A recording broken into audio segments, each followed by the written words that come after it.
अच्छा चलती है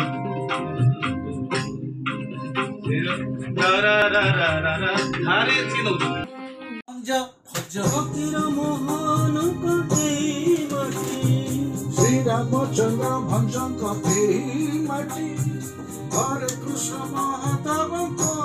माटी बिजू बाबू श्री रामचंद्र भंजक माटी এই মাটিরু আমি জাত এবং এই মাটিরে মধ্যে আমি বিলীন হইଯିବା কিন্তু এই মাটিକୁ ଯୋଉମାନେ ଆମ ପାଖକୁ ସ୍ୱାଧୀନ କରି ଦେଇ ଗଲେ ତାଙ୍କରି ଗୌରବ ଗାଥା ହିଁ ଏଇ ମାଟିର ଭିତର ଗାଥା এই जो ମାଟିର ପ୍ରୋଜେକ୍ଟଟି ହେଇଛି ମତେ ଲାଗୁଛି ଆପଣମାନଙ୍କୁ ଏହା ଭିତରେ ନୂତନତ୍ୱ ମିଳିବ ଏବଂ ନିଶ୍ଚିତ ଭାବରେ ହୃଦୟକୁ ଛୁଇଁବ। ଏଇଟା ଏକ ଅଭିନବ ପ୍ରୟାସ ଯାହାକୁ ଲେଖିଛନ୍ତି ବହୁତ ୟଙ୍ଗ लिरिसिस्ट रश्मिलता बड़ एवं आकु प्रोड्यूसर होचंती राजीव बाबू एवं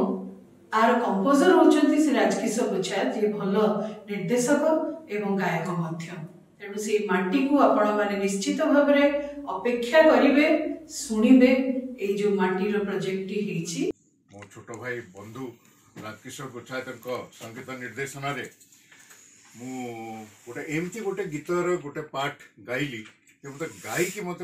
बहुत गर्वित लगिला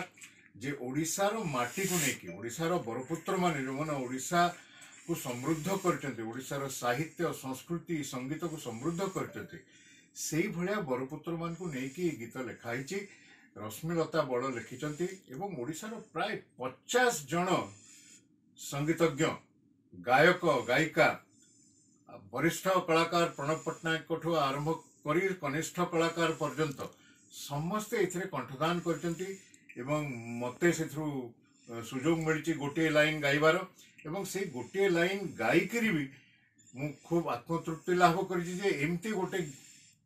जिनसर कॉन्सेप्ट एमती गोटे गीतर कॉन्सेप्ट करा जाई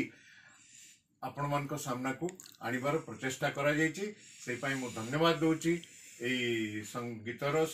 जो माने स्रष्टा सृजनकर्ता जो माने सृजनकर्ता माने रश्मिलता बड़ एवं राजकिशोर गुच्छायत को एवं आशा करे